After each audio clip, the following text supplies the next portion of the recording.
Hey, what's up, everyone? Pasay Baller here. We are now in the second game for today, January 29, 2023. This is the game between Indiana Pacers and Memphis Grizzlies that will happen at around 6 o'clock p.m. Eastern Time. That's going to be 7 o'clock a.m. here in Manila.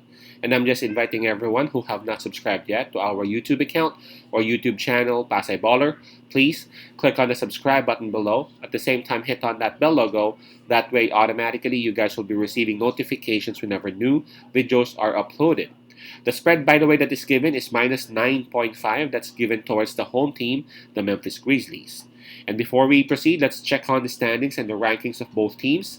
Starting with Indiana Pacers, they are at number 9 in the East with the record of 24 wins and 27 losses.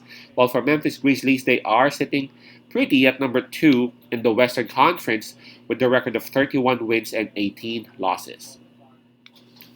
Okay, so Memphis Grizzlies, they would have the home court advantage on this. In terms of fatigue, well, both teams were able to rest up last night, so we can also skip that part. In terms of momentum, man, both teams have been losing. Approaching this game, Indiana Pacers, they have lost back-to-back. And Memphis Grizzlies, man, believe me you, approaching this game, they have actually lost 5 straight.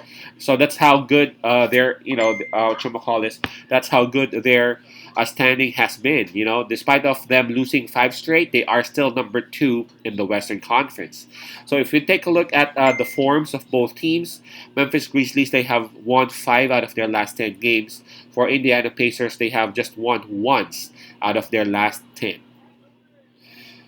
All right, so let's check on the availability of the players and the health of both teams. For Indiana Pacers, they still don't have their best player in Tyrese Halliburton and one of their bigs, Daniel Theis. So two are out for Indiana Pacers.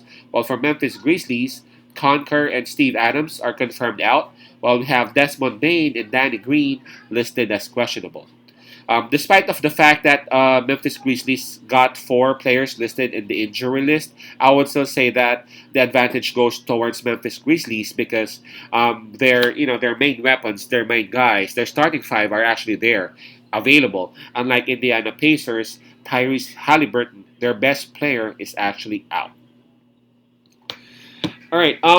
All teams bump into such stretch. I know Memphis Grizzlies is definitely one of the best teams there is in the NBA right now. Matter of fact, they're still sitting at number 2 in the Western Conference despite of the losing slump that they've had. That happens, regardless of whatever that team would be. Bucks had it, Memphis Grizzlies had it, Denver had it, right? But again, they would actually figure it out. That's what separates them from those who are in the lower tier types of teams. Now, for Memphis Grizzlies, they've been into a 5-game losing slump. I look into this game as the perfect opportunity to get back into the winning column. Now, in terms of the spread of minus 9.5, with Indiana Pacers not having Tyrese Halliburton, with Memphis Grizzlies' starting 5 of being available aside from Adams, and with Memphis Grizzlies being at home, I really look at this game as the perfect opportunity for them to grab the W and at the same time cover the spread. I'm looking at this one as Memphis. I feel like Memphis Grizzlies also know that this is their perfect opportunity, and if they won't be able to grab this win and perhaps stamp like a double-digit win, then really there's a huge problem going on with Memphis Grizzlies right now. Because again, Indiana Pacers, they are on the road. They don't have Halliburton. I really don't see any reason as to why Memphis would still lose this one. So my pick on this one would be Memphis Grizzlies minus 9.5. I'm expecting Ja Morant along with his boys to be extra aggressive. With Indiana Pacers, they are at home. The calls would be in favor of them for sure. So I'm gonna pick Memphis Grizzlies. I don't care if the spread is a bit big. I think Memphis Grizzlies would actually win this one double digits. Memphis minus 9.5. Peace out, pass I love, and God bless.